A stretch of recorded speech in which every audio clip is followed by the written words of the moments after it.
बंगाल में ममता बनर्जी की सरकार बनी, सबसे ज्यादा तकलीफ ब्राह्मणों को, भूमिहारों को, राजपूतों को। अरे समझ में आना चाहिए, पूरे भारत में एक ही मुख्यमंत्री ब्राह्मण परिवार की होती है, ब्राह्मण समाज की एक मुख्यमंत्री। बस ये संतुष्टि होती है कि हमारा जात वाला मुख्यमंत्री बन गया, मंत्री बन गया। अरे एक संतुष्टि रहेगा ना कि कम से कम एक ब्राह्मण भी है मंत्री, मुख्यमंत्री इस देश में, आप अस्तित्व विहीन नहीं हुए हैं। पिछले चुनाव में ही 5 सीटों का ऑफर हुआ था कि पार्टी को विलय कर दीजिए, 5 सीट आपको देते हैं। 50 बार कॉल किए थे यहाँ भाजपा के प्रदेश अध्यक्ष, तब गए थे उनके पास मिलने के लिए।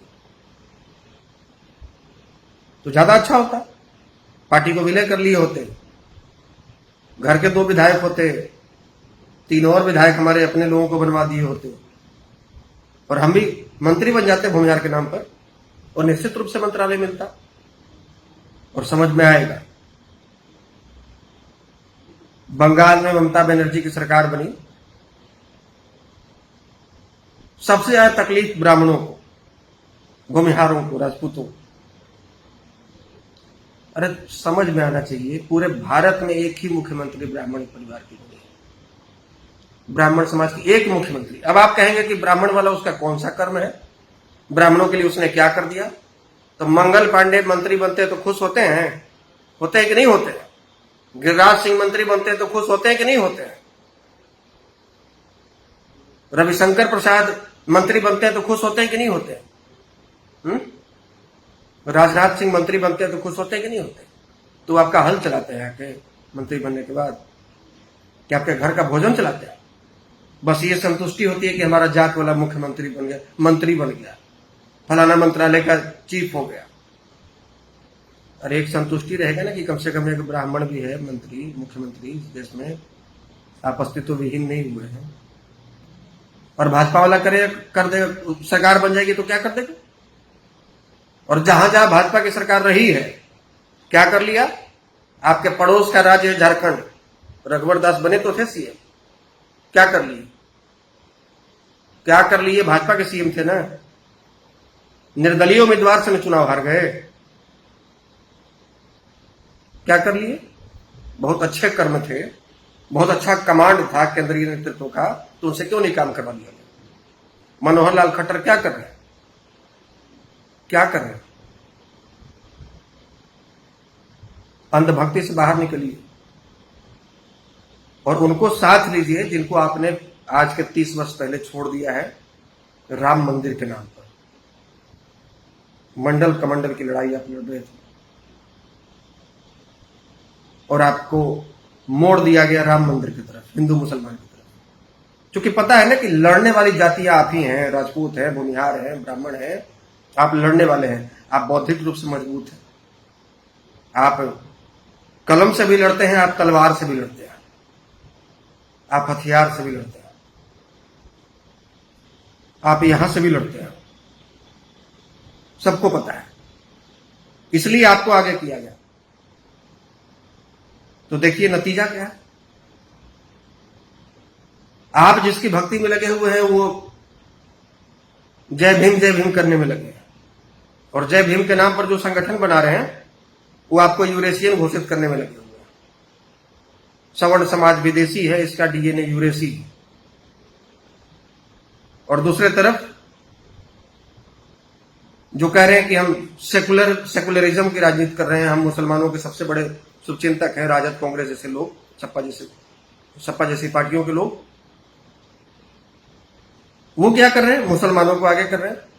और इधर से हिंदुत्व के नाम पर लड़ रहा है सवर्ण युवा, और उधर से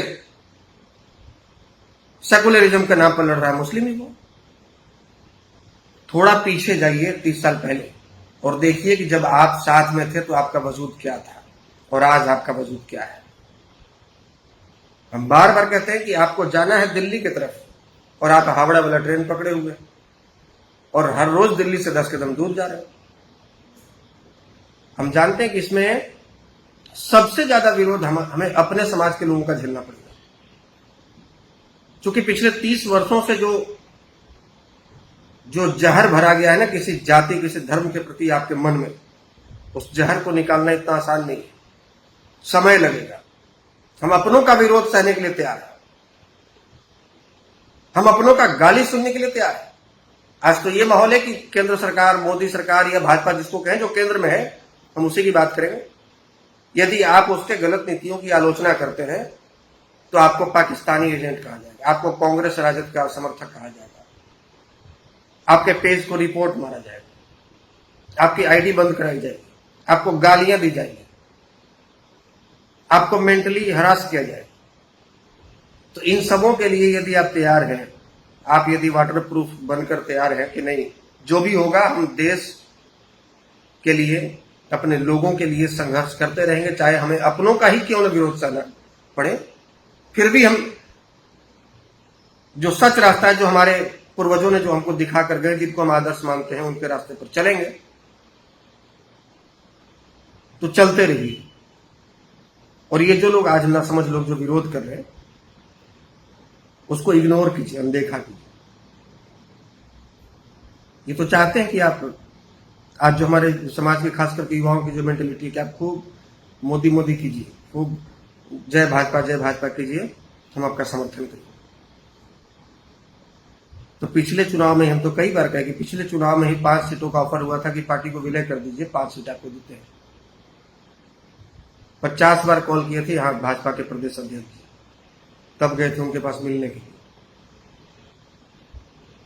तो ज्यादा अच्छा होता, पार्टी को विलय कर लिए होते, घर के 2 विधायक होते, 3 और विधायक हमारे अपने लोगों को बनवा दिए होते, और हम भी मंत्री बन जाते भूमिहार के नाम पर, और निश्चित रूप से मंत्रालय मिलता। तब तो आप बड़े खुश होते। लेकिन आप अंदरूनी बातों को नहीं समझ रहे कि कितना नुकसान हमारे आने वाली पीढ़ियों को हो रहा है। अपने लोग, शर्म तो तब आती है और हैरानी होती है कि जिसका बेटा फॉर्म भरता है पुलिस के लिए, दरोगा के लिए, एसएससी के लिए, रेलवे के लिए, और उसमें अपने आप को लिखता है ईडब्ल्यूएस कैटेगरी, ताकि उसको 10% आरक्षण का लाभ मिल सके, और उसके बाबूजी भाजपा के फलानवा नेता के समर्थक है, इसलिए आपको उसका विरोध करते हैं।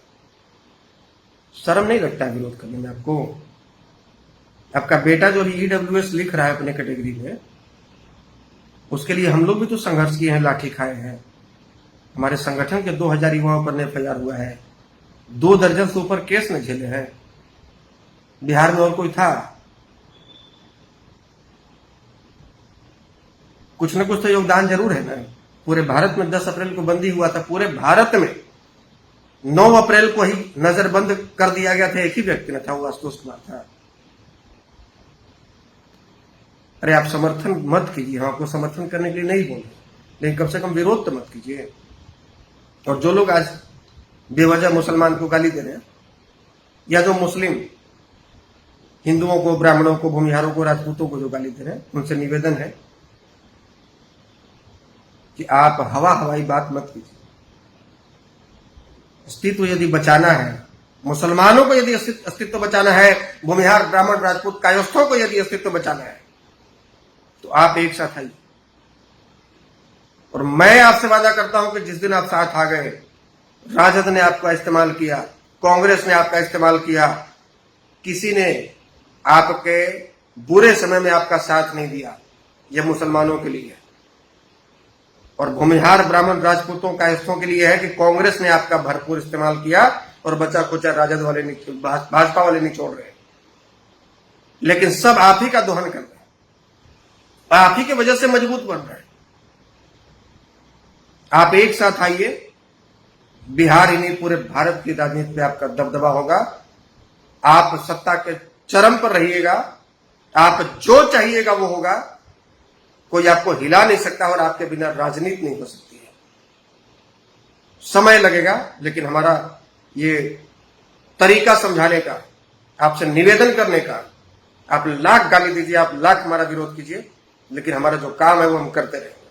बहुत धन्यवाद, प्रणाम।